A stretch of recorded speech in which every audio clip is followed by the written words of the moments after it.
آپ صلی اللہ علیہ وسلم نے وحی کے رک جانے کے زمانے کے حالات بیان فرماتے ہوئے کہا کہ ایک روز میں چلا جا رہا تھا کہ اچانک میں نے آسمان کی طرف ایک آواز سنی اور میں نے اپنا سر آسمان کی طرف اٹھایا۔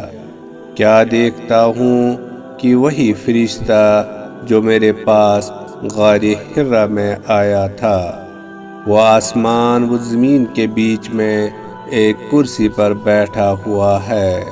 میں اس سے ڈر گیا اور گھر آنے پر میں نے پھر کمبل اوڑھنے کی خواہش ظاہر کی۔